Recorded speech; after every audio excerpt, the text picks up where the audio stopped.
हमने house property पर बात की है। हाउस प्रॉपर्टी में नेक्स्ट हम आगे बढ़ते हैं। हाउस प्रॉपर्टी के अंतर्गत वार्षिक मूल्य, संपत्ति के वार्षिक मूल्य, इसमें वार्षिक मूल्य या शुद्ध वार्षिक मूल्य,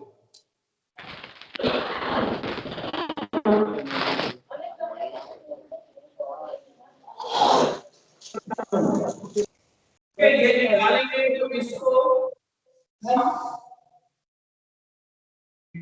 ये ध्यान रखना होगा आपको। एक हम पहला पॉइंट ले लेते हैं, पूरे गत वर्ष किराए पर उठी हुई मकान संपत्ति का वार्षिक मूल्य, पूरे गत वर्ष किराए पर उठा,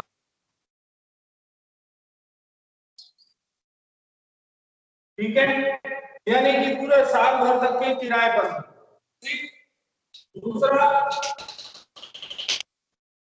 गत वर्ष में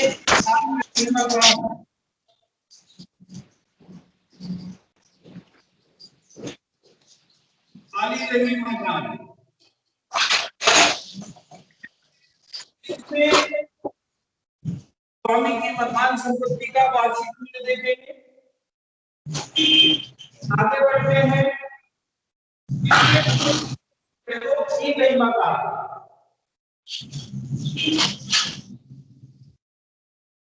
स्वामी द्वारा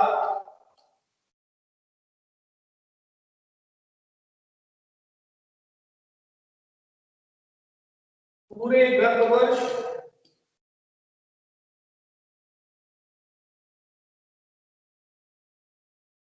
प्रयोग की गई,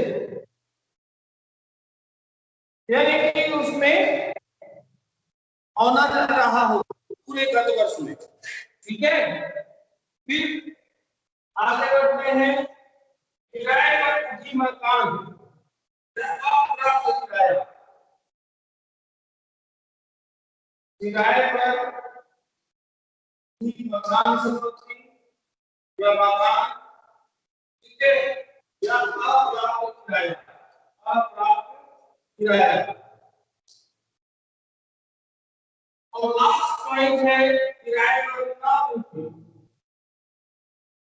यानी किराए पर नहीं है। ठीक है,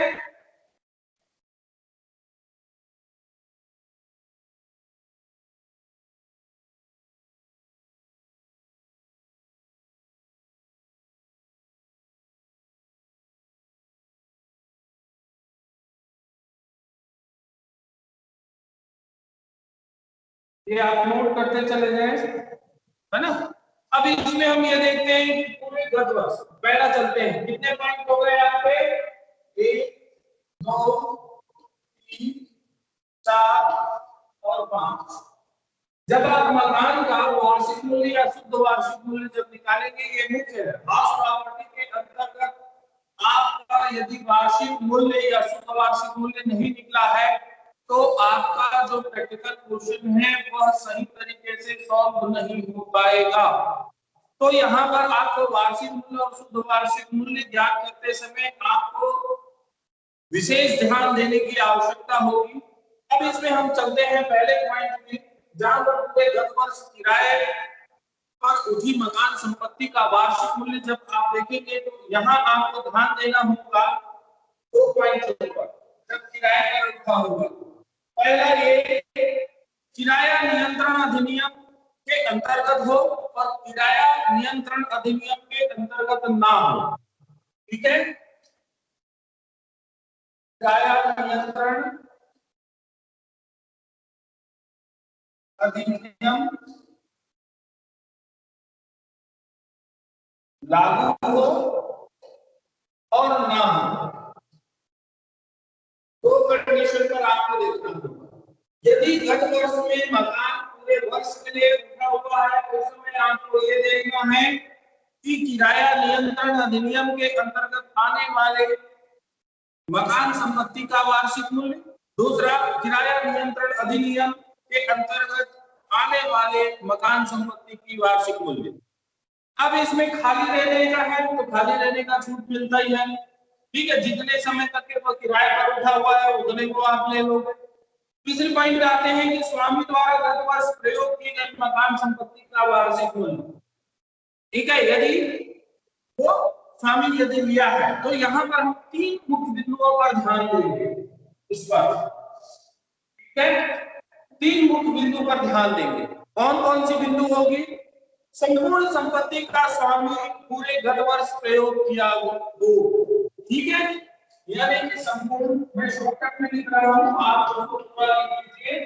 संपूर्ण उपयोग, यानी कि मकान का स्वामी जो है वो पूरा पूरा अपने स्वयं के उपयोग में लाता हो मकान को। ठीक है, दूसरा आंशिक संपत्ति का स्वामी द्वारा, यहाँ पर आंशिक, आंशिक का मतलब है कुछ पार्ट के लिए, ठीक है, कुछ समय के लिए रह रहे, जैसे एक मकान है उसमें मकान का कुछ हिस्से को वो उपयोग में ला रहा हो। आंशिक संपत्ति का स्वामी द्वारा पूरे गत वर्ष उसका प्रयोग कर रहा हो। तीसरा, तीसरे में आपको ध्यान रखना हो संपूर्ण और आंशिक।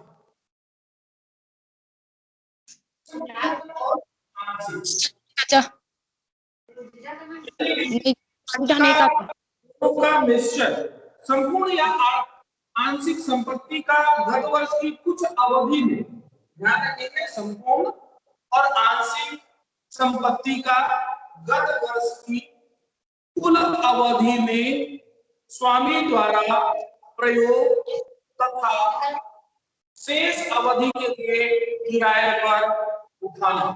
ठीक है, यहाँ पर इसका कॉन्सेप्ट क्या है संपूर्ण और आंशिक में, कि भाई वो कुछ समय के लिए रहा हो और कुछ समय के लिए वो उसका किराए पर उठा दिया हो।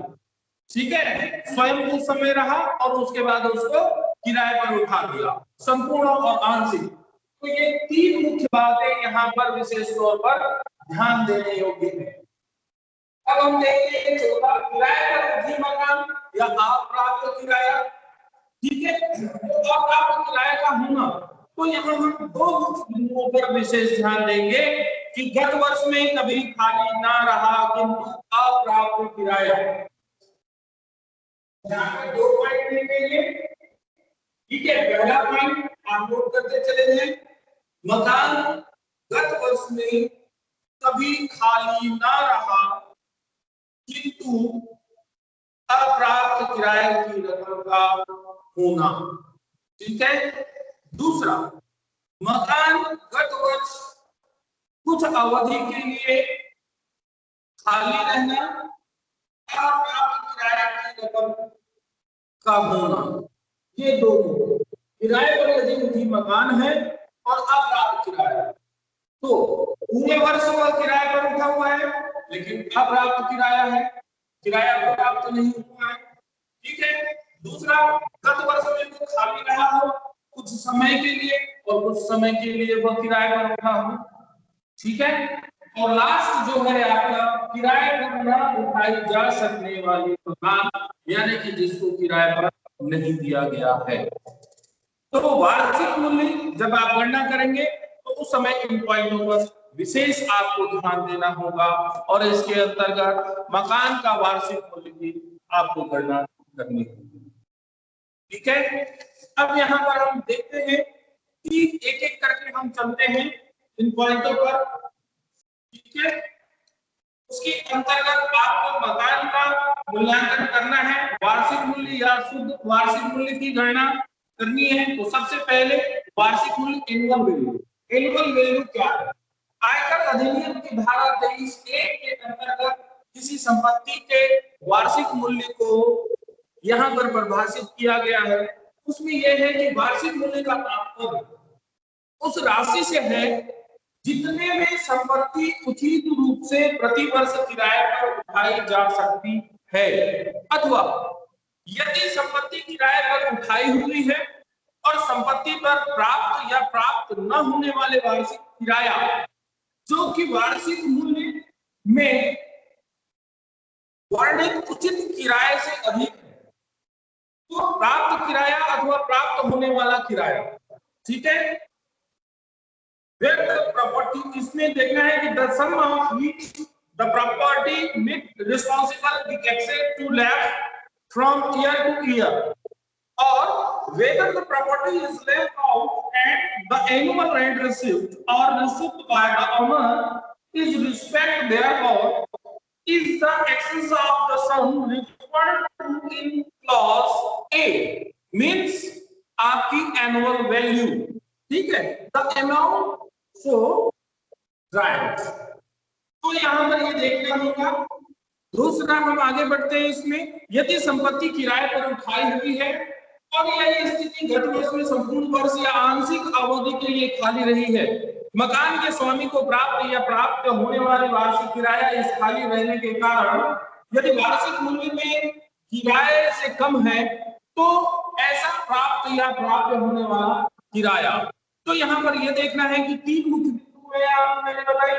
पहला है वार्षिक मूल्य का तात्पर्य संपत्ति का उचित रूप से प्रति वर्ष किराए पर उठाई जा सकती है, या यदि संपत्ति किराए पर उठाई हुई है तो संपत्ति पर प्राप्त होने वाला वार्षिक किराया, ठीक है।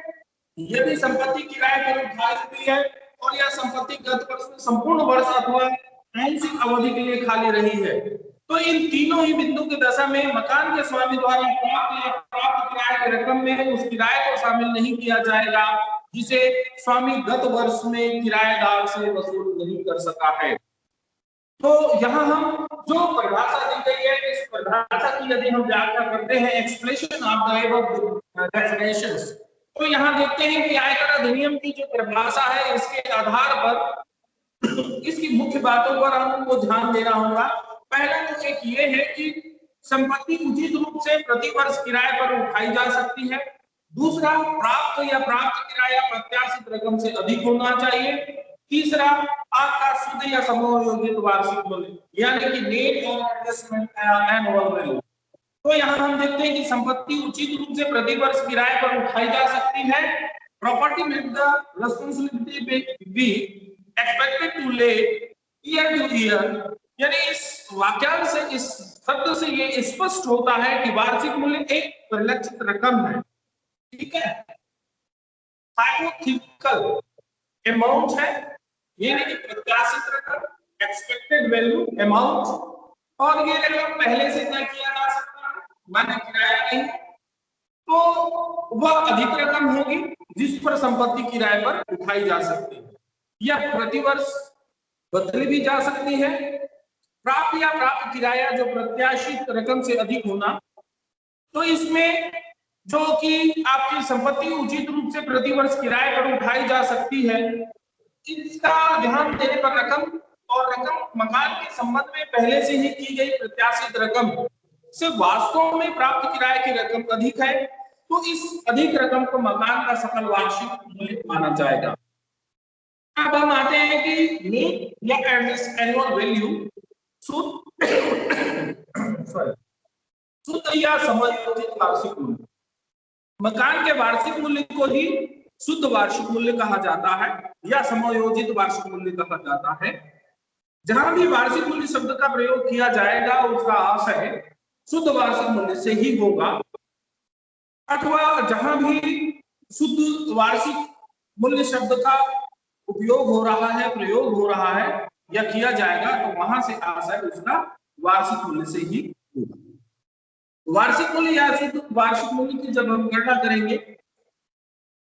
कंप्यूटेशन ऑफ एनुअल वैल्यू या नेट एनुअल वैल्यू, तो आयकर अधिनियम में वार्षिक मूल्य का प्रयोग, इस शब्द का जो प्रयोग किया गया है, उसमें अधिनियम के अनुसार मकान का वार्षिक मूल्य वह मूल्य है जो मकान के संबंध में नगर पालिका करों अर्थात वास्तविक रूप से मकान के स्वामी द्वारा भुगतान किए गए या किए जाने वाले पर घटाने के बाद शेष जो राशि बचती है।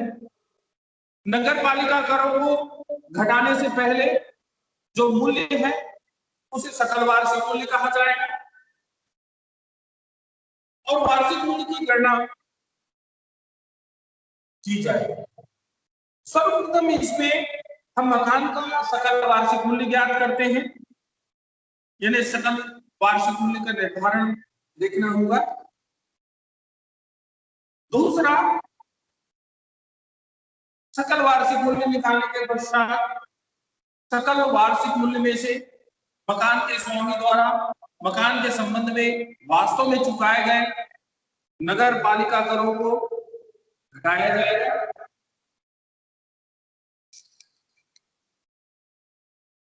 ठीक है, तो एक ये पॉइंट हो गई। हम आगे बढ़ते हैं, न वसूल हुए किराया, या इन्हीं को हम एक एक करके एक एक पॉइंटों पर ले। वार्षिक मूल्य जो है आयकर अधिनियम की धारा 23 के अंतर्गत स्पष्ट की गई है। जैसे कि मैंने आपको बताया, किराए पर दिया गया मकान। अब किराए पर दिया गया मकान मतलब क्या हुआ भाई? Let house property. ये आपको आयकर अधिनियम की धारा 23(1) में इसको परिभाषित की गई है। किराए से दी गई मकान संपत्ति का आय की गणना करने के लिए वार्षिक मूल्य निर्धारण करने के लिए आयकर अधिनियम की धारा 23 में जो प्रावधान है उन्हें आपको ध्यान में रखना होगा। और उसके अंतर्गत ऐसी संपत्तियों को इस वर्ग में विभाजित किया गया है जो उसमें से आपको ऐसी मकान संपत्ति जो वर्ष भर किराए पर उठाई गई हो, ऐसी मकान संपत्तियां जो वर्ष भर खाली रही हूं, कुछ माह खाली रही हूं, ऐसी मकान संपत्तियां जो वर्ष में कुछ माह करदाता के स्वयं उपयोग में आई हूं और कुछ माह किराएदार पर उठाई गई हूं, किराए से उठाई गई हूं, ऐसी मकान संपत्ति जिनका संबंध किराए की वसूली नहीं हुई हो। तो ये जो मुख्य 4 बिंदु है मकान संपत्तियों की आय की गणना की प्रक्रिया में ध्यान रखना होगा। जैसे कि वर्ष भर किराए पर उठाई गई मकान संपत्ति, अब यहां पर जब वर्ष भर पूरे 10 वर्ष किराए पर उठा, पहला पॉइंट आ रहा है। अब इसी को एक एक करके हम चलते चले जाते हैं। वार्षिक मूल्य की गणना जो है इसको विशेष तौर पर थोड़ा करना है। जैसे कि मैंने पहले बताया, वार्षिक मूल्य की गणना यदि गड़बड़ है तो आपका क्वेश्चन भी गड़बड़ ही बनेगा, सही नहीं बन सकता। तो वर्ष भर किराए पर उठाई गई मकान संपत्ति, वर्ष भर किराए, ठीक है। यहां पर हम 3 मुख्य बातों पर ध्यान देंगे। पहला तो है सकल वार्षिक मूल्य,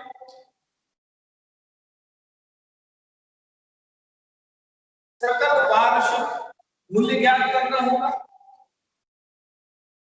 ठीक है। दूसरा, आपको शुद्ध वार्षिक मूल्य निकालना होगा,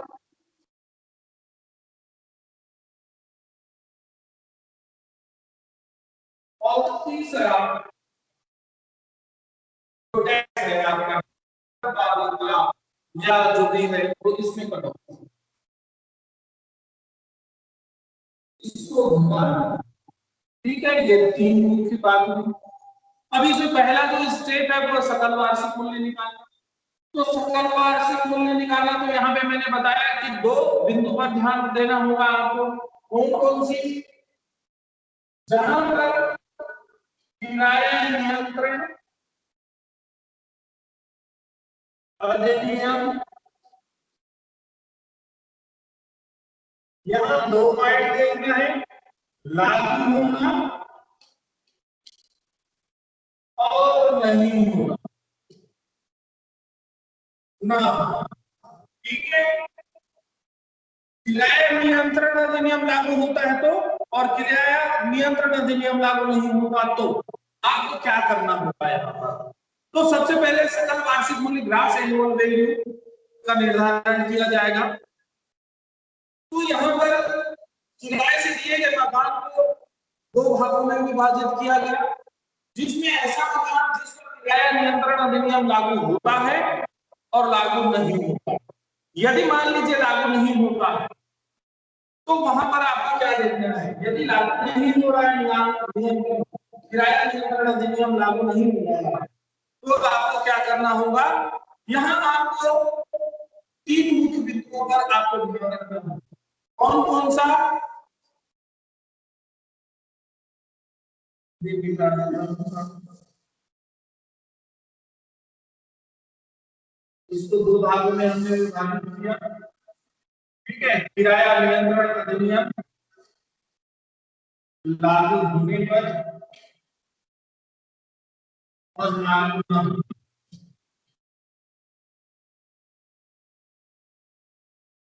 यहाँ आपको कौन सी चीजें पर ध्यान देना है। पहले तो आपको देखना पड़ेगा नगर पालिका मूल्यांकन, पहला। ठीक है, दूसरा उचित किराया,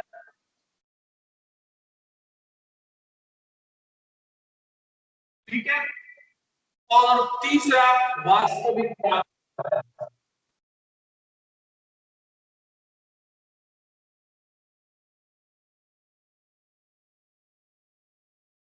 ठीक है, तीन बातों पर आपको ध्यान रखना है। कौन कौन सा? यदि मकान वर्ष भर उठा हुआ है तो इन तीनों में से जो अधिक होगा वही सकल वार्षिक होगा, ग्रास इनकम। नगर पालिका मूल्यांकन, म्युनिसिपल वैल्यूएशन। यदि संपत्ति कर निर्धारण की दृष्टि से स्थानीय सत्ता यानी कि लोकल अथॉरिटी के पूर्व में मैं बता चुका हूं, फिर भी आपको एक बार दे रहा हूं। नगर पालिका मूल्यांकन, लोकल अथॉरिटी, नगर निगम, नगर पालिका, ठीक है, इनके द्वारा संपत्ति के वार्षिक मूल्य का मूल्यांकन होता है, उसके द्वारा किया जाता है। दूसरा उचित किराया, फेयर रेंट, फेयर रेंट। ये क्षेत्र उपयोग और निर्माण के दृष्टिकोण से सामान्य संपत्ति का किराया होता है। वास्तविक प्राप्त या प्राप्त किराया, एक्चुअल रेंट या रेसिबल। यहाँ पर वास्तविक प्राप्त किराए से अभिप्राय जो है सकल प्राप्त किराए से, यानी कि किराएदार को किराएनामे की शर्तों के अनुसार दी गई निःशुल्क सुविधाओं की लागत जो घटा दिया जाता है और शेष जो शुद्ध किराया होगा उसी से आ सकता है। अब ये तीनों में जो अधिक होगा वह उसका सकल वार्षिक मूल्य। ठीक है, फॉर एग्जाम्पल जैसे कि हम मान लें कि एक मकान का नगर पालिका मूल्यांकन जो है 8,000 रुपए वार्षिक है और उसका उचित किराया 700 रुपए मासिक है। ठीक है, 8,000 रुपए उसका किराया है। ठीक है, और जो उचित किराया है, उचित किराया 700 रुपए प्रति महीना। ठीक, और 600 रुपए मासिक किराया कर दिया है। और दूसरी स्थिति कहता है कि 800 रुपए मासिक किराया कर दिया। तो यहाँ पर दोनों ही स्थितियों में वार्षिक किराया मूल्य की जब हम गणना करेंगे तो देखेंगे नगर पालिका मूल्य जो है कितना है, ये 8,000 रुपए है। उसके उचित किराया 700 रुपए प्रति माह है। तो 700 रुपए प्रति माह है तो ये वार्षिक करेंगे तो वार्षिक दिया हुआ है 8,000 रुपए है उसका वार्षिक पर, और ये पर मंथ है। तो मंथ का आप क्या करेंगे, 12 से आप कर दीजिए तो कितना हो जाएगा आप 8400 रुपए, 8,420 के वार्षिक हो गए।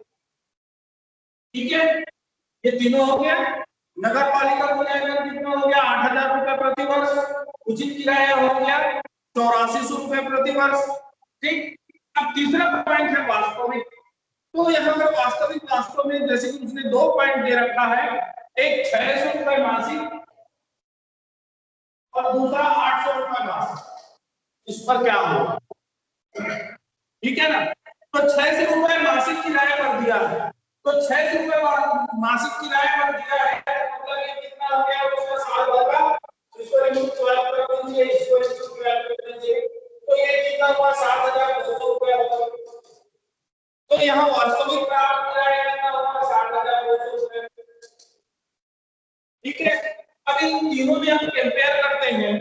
नगर पालिका जो है, ठीक है, दिख रहा है आपको? नगर पालिका के अंदर 8,000 उचित किराया 8,400 और वास्तविक प्राप्त किराया 7,200। तो यहाँ पर उसका सकल वार्षिक मूल्य कितना हो जाएगा?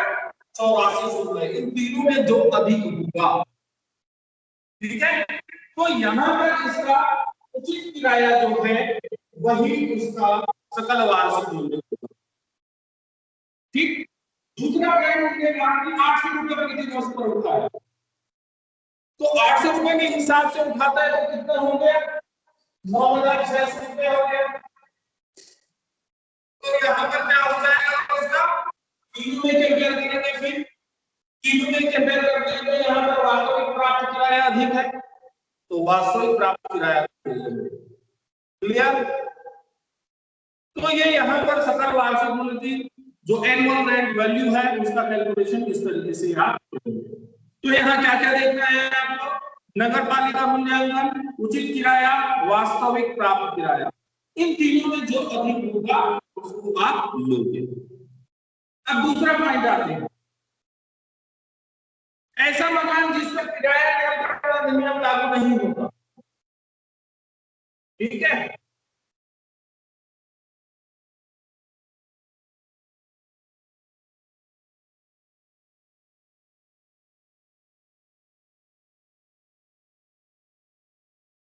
यहां पर देखेंगे दूसरे पॉइंट पर आए, जहां पर किराया नियंत्रण अधिनियम लागू होता है, ठीक है, ऐसा मकान जिस पर किराया नियंत्रण अधिनियम लागू होता है। अभी हमने कहा क्या किया? जहां पर लागू नहीं होता है। दूसरा, जिस मकान पर किराया नियंत्रण अधिनियम लागू होता है, ऐसे मकान का इस अधिनियम के अंतर्गत जो किराया निर्धारित किया जाता है उसे मानक किराया स्टैंडर्ड रेंट, ध्यान रखेंगे। चौथा पॉइंट आ रहा है भाई, 3 अभी आएगा आपका, और कौन सा रहा? पहला आपका नगर पालिका मूल्यांकन,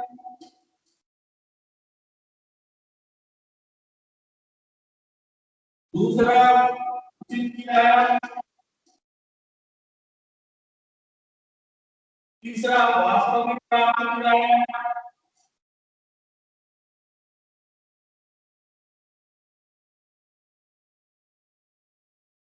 अब चौथा कौन सा आ रहा है आपका? मानक किराया।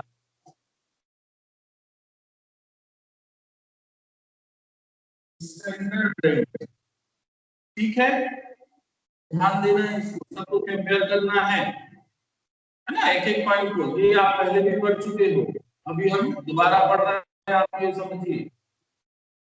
तो स्टैंडर्ड रेट कहते हैं, स्टैंडर्ड रेट मानक किराया क्या है?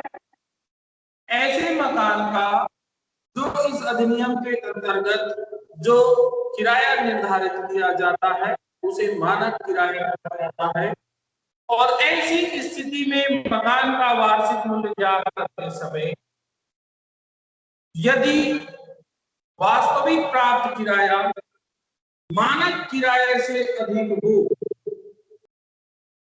वास्तविक किराया मानक किराए से अधिक हो, तो प्राप्त किराया ही वार्षिक मूल्य होगा, ठीक है। एक पॉइंट बता दे रहा हूं, यदि वास्तविक प्राप्त किराया मानक किराए से अधिक हो तो प्राप्त किराया ही वार्षिक मूल्य होगा। यदि कृत्रिम किराया अर्थात नगर पालिका मूल्य और उचित किराया, कृत्रिम किराया,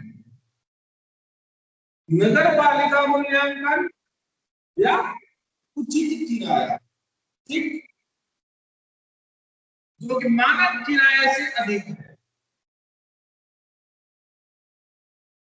मानक किराए से अधिक है, ठीक है। तो ऐसी स्थिति में मानक किराया या वास्तविक किराया जो दोनों में अधिक हो, वार्षिक मूल्य होगा। ठीक है, नेक्स्ट, यदि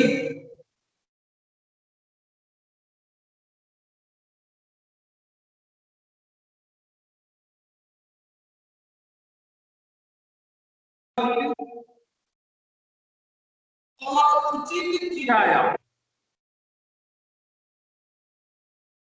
प्राप्त किराया, ठीक है, प्राप्त किराया,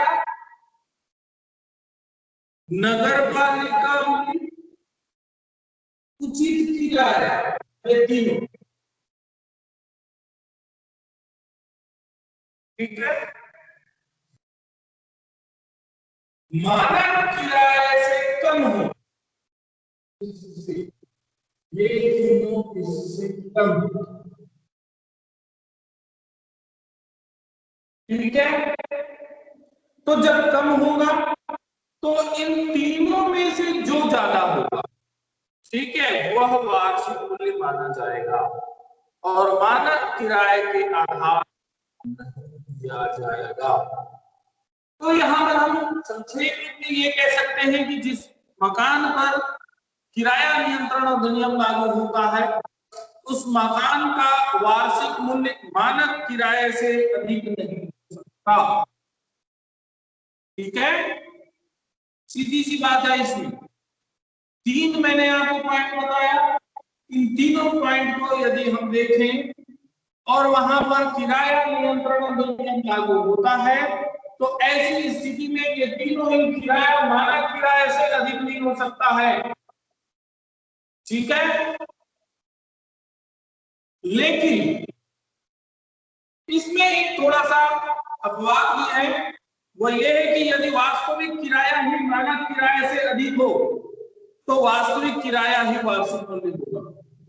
शॉर्ट नोट कर लेंगे, इसको अंडरलाइन कर लेंगे पॉइंट को। यदि वास्तविक किराया ही मानक किराए से अधिक हो, तो वास्तविक किराया ही उसका वार्षिक मूल्य होगा। आप इसको ऐसे भी समझ सकते हैं,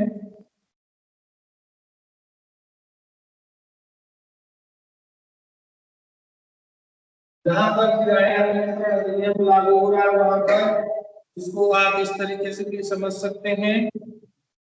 किराया नियंत्रण अधिनियम जब लागू होगा तो आपको ध्यान देना है, शॉर्टकट में बता दे रहा हूं, आपको लिखना है प्राप्त किराया, ठीक है, दूसरा नगर पालिका, ठीक है, नगर पालिका मूल्य या उचित किराया,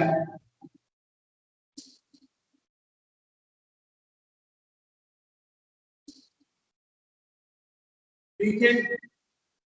अब इन तीनों में, ठीक, और या ऐसा नहीं है कि प्राप्त किराया या नगर पालिका में या उचित किराया, ठीक, जो तीनों में अधिक हो,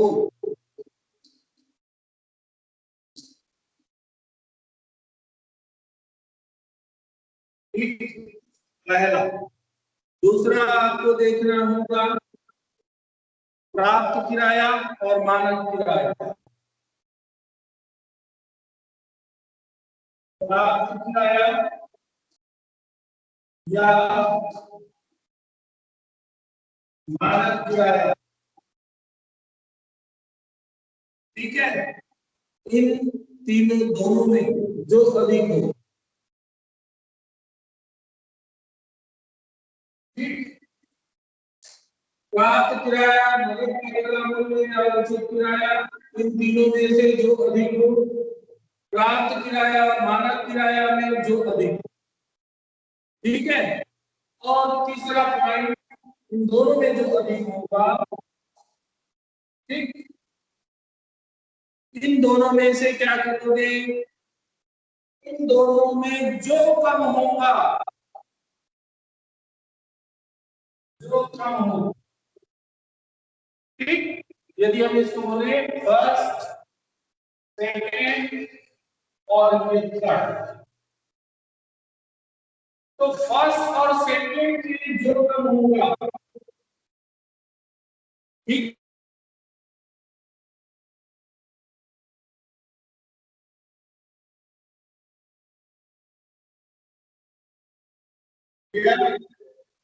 समझ में आया राकेश जंगेल?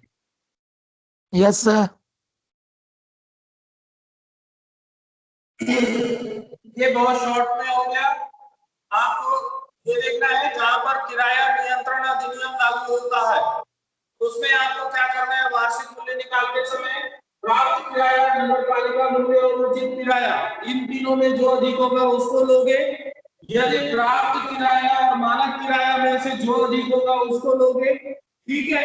और इन दोनों में कंपेयर करोगे, इन दोनों में से जो कम होगा वही उस मकान का वार्षिक मूल्य होगा, ठीक है। Okay sir. ओके, अब तीसरा हम चलते हैं दूसरे पॉइंट पर। सॉरी, जो मैंने आपको टेबल जो बताया था, एक चार्ट जो बताया हूं, उस चार्ट में आप देखिए, यदि आप नोट किए होंगे तो दूसरे पॉइंट पर हम चलते हैं।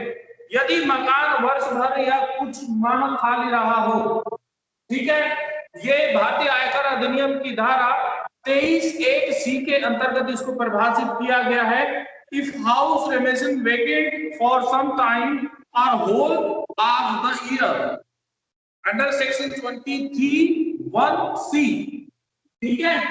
इसमें यदि किराए पर दिया गया मकान उसका कोई भाग वर्ष भर या वर्ष के कुछ माह खाली रहा हो, तो ऐसे मकान का वार्षिक मूल्य का निर्धारण जब हम करेंगे तो उसमें हमको ध्यान देना होगा। पहले यदि मकान वर्ष भर खाली रहा हो, तो यदि मकान किराए पर उठाई जाने वाली जो योग्य संपत्ति वर्ष भर खाली रही हो, तो उसका वार्षिक मूल्य क्या हो जाएगा, शून्य हो जाएगा, ठीक है। दूसरा, यदि मकान कुछ माह खाली रहा हो, तो वर्ष भर में कुछ माह मकान यदि खाली रहा है तो संपत्ति का वार्षिक मूल्य का निर्धारण आप करेंगे, तो उसमें आपको देखना होगा कि नगर पालिका मूल्य या उचित किराया या 12 माह का जो वास्तविक किराया है, जो तीनों में अधिक होगा, प्राप्त किराया, ठीक है, नगर पालिका मूल्य और उचित किराया, इन तीनों में जो अधिक होगा उसको आप लेंगे और उसमें माइनस कर देंगे, घटा देंगे मकान खाली रहने की अवधि की राशि को।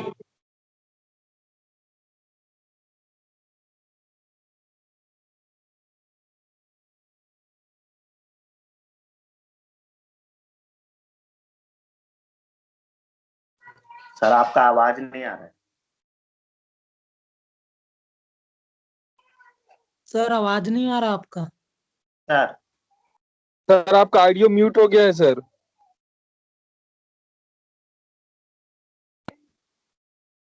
अभी आ रही है आवाज? Yes sir. चलिए मैं एक बार फिर बता देता हूं आपको। यदि मकान वर्ष भर खाली रहा हो, ये पॉइंट हो गया।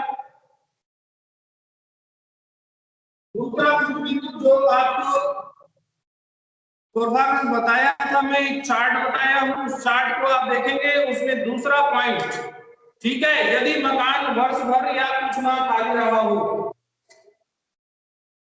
यदि मकान वर्ष भर या कुछ माह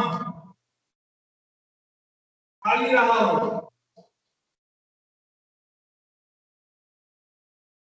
ठीक है, ये अधिनियम की धारा अंडर सेक्शन 23(1)(c) के अंतर्गत इसको परिभाषित किया गया है, ठीक है। जब इस समय इसका कैलकुलेशन करेंगे तो ये देखेंगे कि मकान यदि पूरे वर्ष भर खाली रहा, यदि खाली रहेगा पूरे वर्ष भर, तो उसका जो उचित किराया है संपत्ति का, जो इसका वार्षिक मूल्य होगा, ठीक है, वार्षिक मूल्य शून्य हो जाएगा, जीरो, ठीक है, ये ध्यान रखेंगे। यदि यदि मकान वर्ष भर ठीक है खाली रहा है तो उस समय में उसका वार्षिक मूल्य क्या हो जाएगा, शून्य हो जाएगा, जीरो हो जाएगा।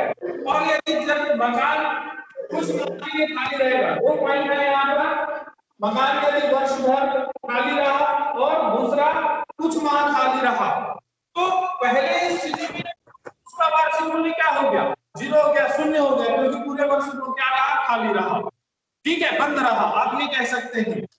दूसरी स्थिति में यदि कुछ माह खाली रहेगा और उस समय उसका मकान का वार्षिक मूल्य निकालेंगे, तो यहाँ पर आपको तीनों चीजों को देखनी पड़ेगी। कौन कौन सी चीजें,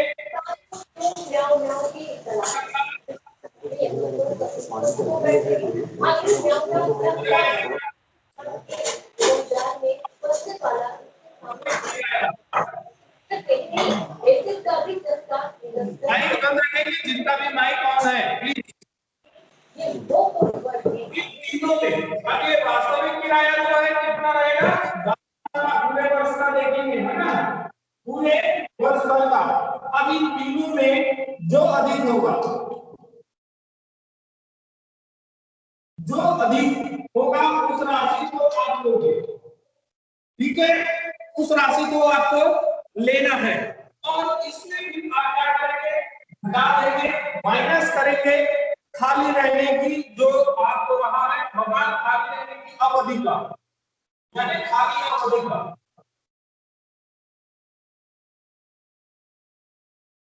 खाली अवधि की राशि जो है उसको आप क्या करेंगे, माइनस कर देंगे। तो खाली रहने की अवधि जिस समय में वो खाली रहा है उस समय में आप कौन सी रकम को दोगे, ये जो वास्तविक जो किराया है, ठीक है, इसी राशि के आधार पर खाली रहने की अवधि की राशि को आप क्या करेंगे, घटा देंगे, माइनस कर देंगे। तो यहाँ पर ये क्या हो जाएगा, सकल वार्षिक मूल्य हो जाएगा, ठीक है, सकल वार्षिक मूल्य, ये सकल वार्षिक मूल्य हो जाएगा मकान का, ठीक। दूसरा ये भी है आपको, यदि प्राप्त किराया उचित किराया से यदि अधिक होगा, ठीक है, प्राप्त किराया उचित किराया से अधिक होगा, वास्तविक प्राप्त किराया जो होता है, ठीक है। यहाँ पर आप ध्यान रखेंगे, प्राप्त किराया उचित किराया से यदि अधिक है, तो यदि मकान का प्राप्त किराया संबंधित अवधि के उचित किराए की तुलना में ज्यादा है, तो वास्तविक प्राप्त किराया ही उसका वार्षिक मूल्य होगा, ठीक है।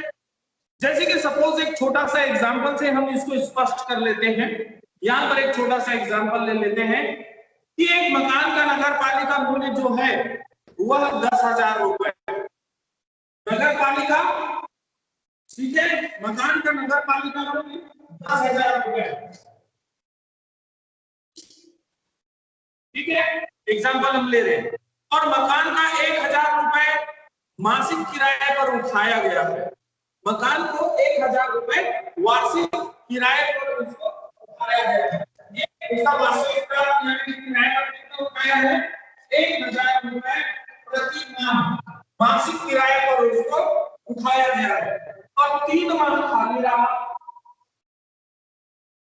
3 माह खाली रहा, मकान जो है 3 महीने तक खाली रहा। अब यहाँ पर वार्षिक मूल्य ज्ञात करना है, तो यहाँ पर हम 12 माह का उसका को देखेंगे, तो इसमें यदि कि नगर पालिका मूल्य इसका कितना हो गया, 10,000 रुपए प्रति माह किराए पर उठाया है, यानी इसका वास्तविक प्राप्त किराया कितना हो गया, 12,000 रुपए हो गया, ठीक है, 12,000 रुपए हो गया। अब इसमें हम कंपेयर करेंगे तो यहाँ पर हम ये देखेंगे कि इसमें इन दोनों में से जो अधिक है, जो अधिक है, अर्थात इसका किराया कितना हो जाएगा, यहाँ पर सकल वार्षिक मूल्य कितना, खाली रहने की अवधि लेंगे तो यहाँ पर जो अधिक हो गया, यानी कि कितना हो गया, 12,000 रुपए हो गया, ठीक है। जो दोनों में अधिक है, नगर पालिका मूल्य कितना है, 10,000 रुपए, और वास्तविक उसको प्राप्त किराया कितना है, 12 माह का 12,000 रुपए, 1,000 रुपए प्रति माह के हिसाब से उसने किराया कर दिया हुआ, तो ये 12,000 रुपए उसका किराया हो गया। जो मकान का सकल वार्षिक मूल्य जिस समय में निकालेंगे तो ये हम ध्यान रखेंगे। तो यहाँ पर उसका किराया कितना हुआ, 12,000 रुपए हुआ, यहाँ माइनस करेंगे 3 महीने तक के मकान खाली रहा, तो वास्तविक किराया उसका कितना था 1000 रुपए, जो कि नगर पालिका मूल्य से अधिक था। तो 1000 रुपए प्रति माह रहा, तो कितने अवधि के लिए खाली रहा? 3 माह के लिए। तो 3 माह के लिए मतलब 3000 रुपए उसको माइनस कर देंगे, तो बचा कितना आपका 9000 रुपए। ठीक है ना? तो ये 9000 रुपए क्या हुआ? किराए से दी गई अवधि का सकल वार्षिक मूल्य, ग्रॉस एनुअल वैल्यू। ठीक है, सकल वार्षिक मूल्य कितना हो गया उसका? 9000 रुपए। ये ध्यान रखेंगे। यहाँ ये भी ध्यान रखेंगे, यदि वास्तविक किराया की दर कम हो और नगर पालिका मूल्यांकन और उचित किराया अधिक हो, ठीक है, तो आपको क्या करना होगा? वहां पर ऐसी स्थिति में मकान संपत्ति से आय की जब गणना आप करेंगे तो विशेष तौर पर ध्यान रखना है। इसके लिए भी एक छोटा सा हम एग्जांपल ले लेते हैं। एक मकान का नगर पालिका जो मूल्यांकन है, इसके साथ साथ में आपको उदाहरण भी बताते चला जा रहा हूं। ठीक है, ये तो क्लियर हो गया। अब इसमें हम चले, कुछ माह खाली रहा है उस समय में, एक तो ये उदाहरण हो गया। दूसरा हम देखते हैं इसमें चल रहा है, ठीक है ना, इसका तो शून्य हो गया, 0 हो गया, तो उसमें तो कोई दिक्कत ही नहीं है। ठीक है, अब यदि हम देखते हैं कि एक मकान का नगर पालिका मूल्य, ठीक है, नगर पालिका मूल्यांकन जो है ये है 18,000 रुपए प्रति वर्ष पर एनम। ठीक है, जबकि इसका उचित किराया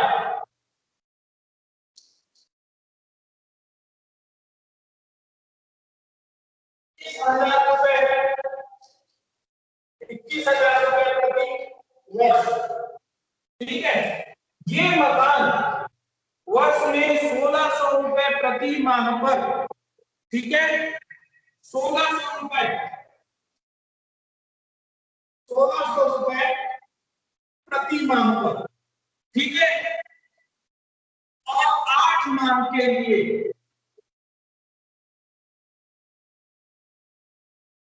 8 माह के लिए किराए पर दिया गया है। अर्थात कितना हो गया? 8 माह के लिए दिया है, मतलब 4 महीना वो खाली रहा मकान जो है। ठीक है ना? तो वार्षिक मूल्य का निर्धारण करना है। ठीक, municipal valuation of property 18,000 rupees per annum value. ठीक है, will it's fair rental value is 21,000 rupees per annum. The house is let out for 8 months during the previous year at the rate of 1,600 rupees per month. ठीक है, अब ये इसका निर्धारण करना है।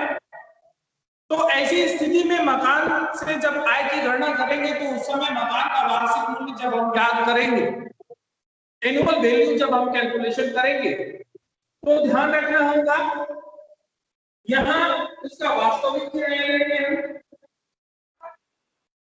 वास्तविक किराया। अब ये वास्तविक किराया कितने माह के लिए होगा? 8 माह के लिए होगा। 8 माह के लिए दिया है ना, तो 1600 into 8, ठीक है, 8 माह का है, तो कितना हो गया उसका? कितना हो गया? कैलकुलेट करें, 19,200 रुपए। 19,200 रुपए वास्तविक प्राप्त हुआ। ठीक है, अब जो तीनों में अधिक हो, इन तीनों में जो अधिक होगा उसको हम लेंगे। तो इन तीनों में अधिक कौन सा है भाई? 21,000 रुपए उचित किराया। ठीक है, तो ये उचित किराया कितना हो गया उसका? 21,000 रुपए, इन तीनों में से लेंगे। ठीक है, उसका वार्षिक मूल्य हो गया, मकान का वार्षिक मूल्य क्या हो गया? 21,000 रुपए। अब इसमें से हम क्या करेंगे? माइनस खाली रहने की छूट। तो खाली रहना, खाली कितने माह रहा? 4 माह रहा, तो 4 माह का हम निकाल लेंगे, इसको 4 कर देंगे। कितना निकलेगा? 6400 रुपए। ये माइनस कर दीजिए इसमें, तो आपका कितना बच जाएगा?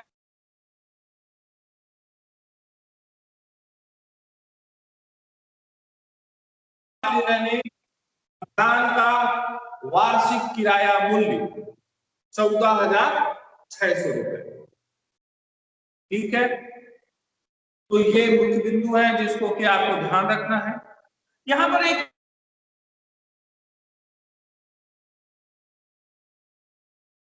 अब भाई जैसे कि खाली रहता है, मान लो मकान को किराए में भी दिए हैं, अब वो राशि डूब गई, तो ऐसे समय में क्या स्थिति होगी, ये भी महत्वपूर्ण है।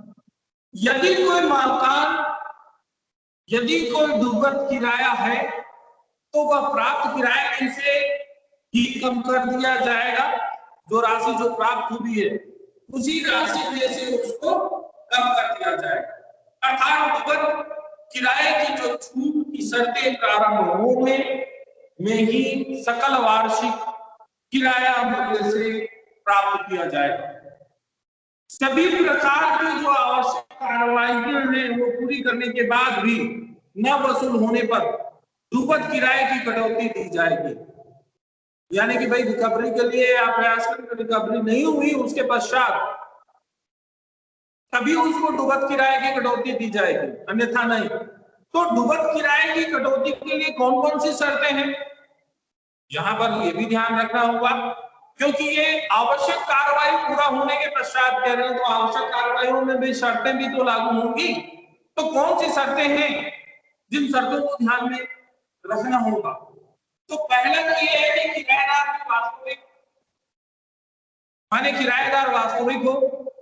दूसरा, किराएदार ने मकान खाली कर दिया हो या इसके लिए आवश्यक कार्रवाई की जा चुकी हो खाली करने के लिए। करदाता के किसी अन्य प्रकार पर अन्य मकान पर उस किराएदार का कब्जा ना हो, आवश्यक कार्रवाई की जा चुकी हो या ऐसी कार्रवाई करना व्यर्थ हो। तो यहां पर यह ध्यान रखना होगा, प्राप्त या प्राप्त किराए में से डूबत किराया कम करने के बाद शुद्ध प्राप्त किराए की तुलना उचित किराए से की जाएगी, या डूबत किराया जो सकल वार्षिक मूल्य में से किया जाए। इस बारे में आयकर अधिनियम के अंतर्गत विभिन्न जो मतभेद हैं। यदि डूबत किराए को कम किराए के बाद शुद्ध प्राप्त किराए की तुलना में उचित किराए से की जाए तो सामान्य रूप से उचित किराया ही अधिक होगा।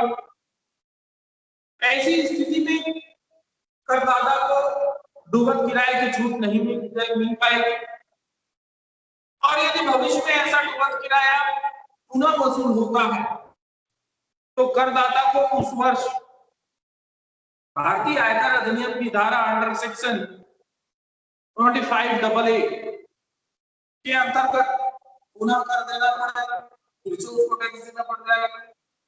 तो इस प्रकार उस पर दोहरा टैक्सेशन इसका भार आएगा, दोबारा देना पड़ेगा।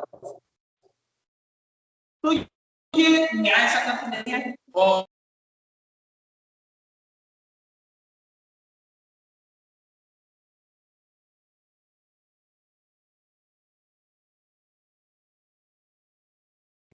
फॉर्म 2 इसकी जो इंडेक्स 2 है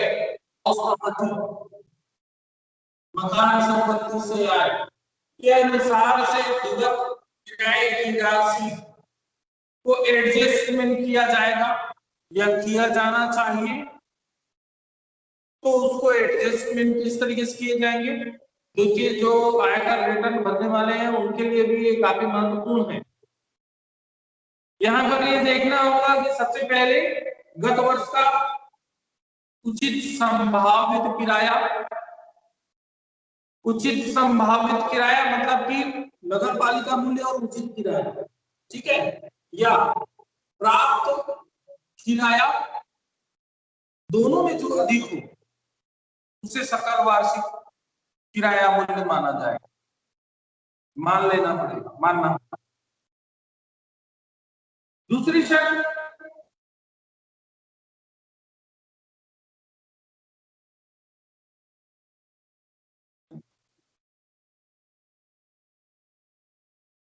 इस प्रकार जो शेष राशि वह संपत्ति का वार्षिक मूल्य होगा, इसमें से नगर पालिका का घटा दिया जाए। तो ये ध्यान रखना होगा यहाँ पर, ठीक है। तो ये आपका वार्षिक मूल्य इस तरीके से आप निकालेंगे।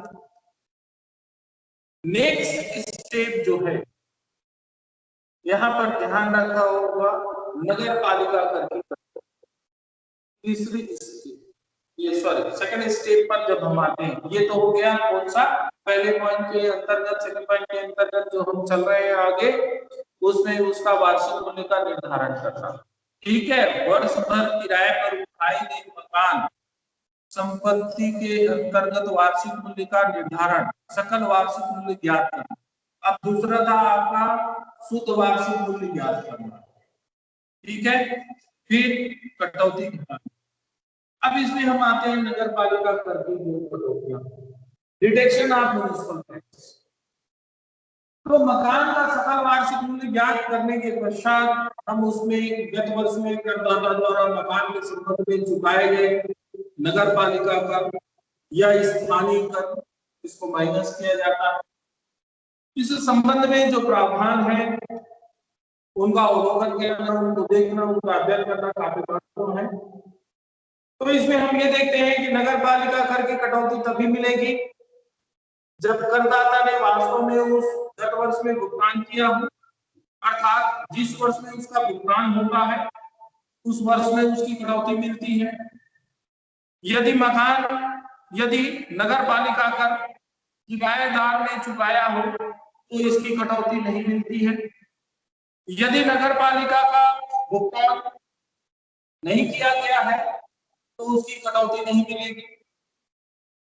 नगर पालिका कर की कटौती उतनी राशि मिलती है जितना गत वर्ष में वास्तव में चुकाया गया हो, चाहे वह किसी भी वर्ष से संबंधित हो।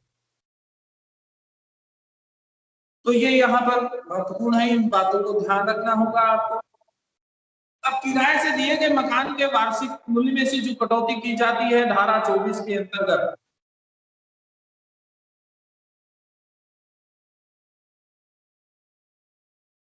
वार्षिक मूल्य में से नगर पालिका कर घटाने के बाद जो राशि ज्ञात होती है उसे शुद्ध वार्षिक मूल्य, नेट एनुअल वैल्यू कहा जाता है।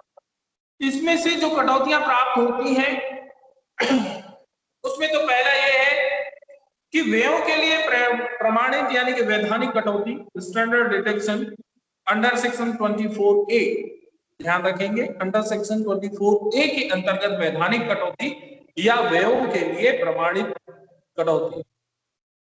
तो जैसे कि मरम्मत है, किराया है, वसूली व्यय है, बीमा है, भूमि किराया है, लगान है, इन तरीकों से व्ययों के लिए अब अलग अलग कटौतियां समाप्त कर दी गई हैं। इनके स्थान पर शुद्ध वार्षिक मूल्य, सकल वार्षिक मूल्य में से नगर पालिका कर का 30% भाग के बराबर वैधानिक कटौती, स्टैंडर्ड डिडक्शन कितना है 30%, ये ध्यान रखेंगे। अंडर सेक्शन 24A के अंतर्गत व्ययों के लिए प्रमाणित या वैधानिक कटौती जो शुद्ध मूल्य आएगा, वार्षिक मूल्य, उसका 30% ये उसको कटौती मिलेगी। यह कटौती किराए से दिए गए मकान के संबंध में प्रत्येक स्थिति पर होगा, चाहे करदाता ने कोई व्यय किया हो या ना किया हो, ज्यादा हो या कम किया हो, इससे कोई फर्क नहीं पड़ेगा। दूसरी जो कटौती मिलती है, कटौती के लिए ध्यान रखिए भैया,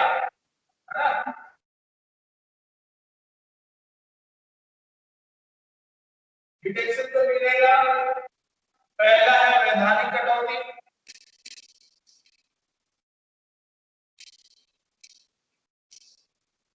अंडर सेक्शन 24A के अंतर्गत कितना 30% इसका मिलेगा शुद्ध वार्षिक मूल्य का नेट एनुअल वैल्यू का, ठीक है 30%। दूसरा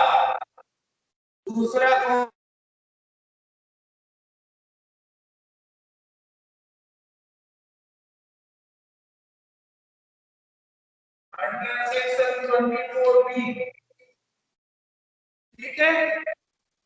अब इसमें आपको ध्यान रखना होगा, यदि मकान का निर्माण, अब यहाँ पर महत्वपूर्ण बात आपको ध्यान रखना होगा, ये जो कटौती मिलेगी आपको interest on loan under section 24B, यदि मकान निर्माण या क्रय या मरम्मत, मेंटेनेंस या किसी भी प्रकार के सुधार के लिए कोई ऋण लिया गया है, तो ऐसे ऋण के ब्याज की कटौती जो है उसका जब आप कैलकुलेशन करेंगे तो उस समय कुछ बातों का विशेष तौर पर ध्यान रखना होगा। वो है गत वर्ष में दे संपूर्ण ब्याज चाहे भुगतान कर दिया हो या ना किया गया हो या बाकी हो की कटौती अर्जित होने के आधार पर मिलती है।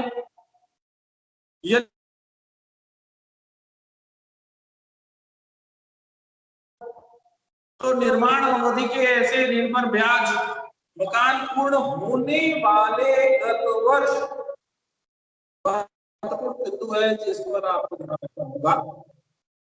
ऐसे ऋण पर मकान पूर्ण होने वाले गत वर्ष से 5 वर्षों तक, ठीक है, 1/5 1/5, ठीक है, भाग प्रति वर्ष कटौती योग्य होगा, यानी उसको 5 भागों में आप कटौती कर सकते हैं 1/5। साथ ही चालू गत वर्ष के ब्याज की कटौती भी मिलेगी, ठीक है। यदि ऋण के ब्याज का भुगतान भारत से बाहर किया गया है तो ऐसे ब्याज की कटौती तभी मिलेगी उसको जब देय आयकर की कटौती कर ली गई हो और ऋणदाता का एजेंट भारत पर हो। यदि मकान निर्माण या क्रय हेतु ऋण के पुनर्भुगतान के लिए कोई ऋण लिया हो तो उसका ब्याज भी कटौती योग्य होगा, लेकिन ब्याज चुकाने के लिए लिए गए ऋण का ब्याज कटौती योग्य नहीं।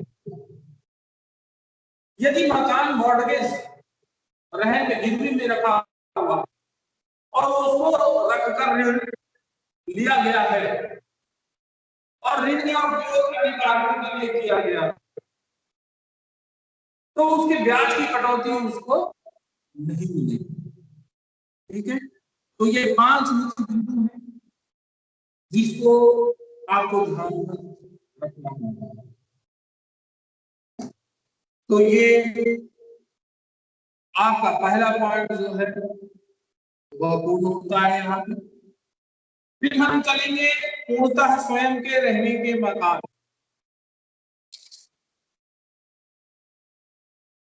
तो यहाँ पर ध्यान देना होगा आपको इस पॉइंट को, ये आपको भारतीय आयकर अधिनियम की धारा 23(2)A के अंतर्गत इसको परिभाषित किया गया है। सेल्फ ऑक्यूपाइड हाउस, पूर्णतः स्वयं के रहने के मकान, ठीक है। इस संबंध में हम नेक्स्ट क्लास में बात करेंगे। आज एक पॉइंट हमने कंप्लीट किया, नेक्स्ट पॉइंट नेक्स्ट क्लास में, तो इस पॉइंट को आप नोट करके रख लें कि नेक्स्ट क्लास में हम इस पॉइंट पर करेंगे।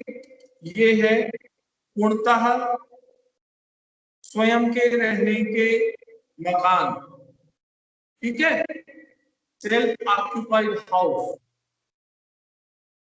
ये नेक्स्ट क्लास में इस पर चर्चा करेंगे। ओके, आप लोगों को आज जो हमने किया है, जो पढ़ा, इससे संबंधित यदि किसी भी प्रकार से कोई, यदि आपको कोई, यदि कुछ पूछना है कुछ डाउट है तो जब मैं वीडियो अपलोड करता हूँ उस वीडियो को आप एक बार और देख लीजिएगा। बहुत से लोग जो हैं वो बाद में क्लास ज्वाइन किए हैं, कुछ लोग लेफ्ट हुए हैं, फिर उसके बाद ज्वाइन किए हैं, जिस कारण से भी हो। तो आप वीडियो को देखिएगा। देखने के बाद यदि आपको कोई डाउट होता है या कोई क्वेरीज होती है, कुछ पूछनी हो, तो आप उसमें मैसेज बॉक्स में जाकर अपनी जो भी क्वेश्चंस हैं उसको आप उसमें पोस्ट कर दीजिए ताकि वो मुझे मिल जाए, और जो भी डाउट्स हैं उनको नेक्स्ट क्लास के पहले हम उन डाउटों को पहले क्लियर करें। उसके बाद ही हम आगे नए टॉपिक पर बढ़ेंगे। ठीक है? Yes sir. ओके, चलिए आज के लिए यहीं तक। Good day, I love you. Okay, next class पर इसी टाइम पर फिर मुलाकात होगी।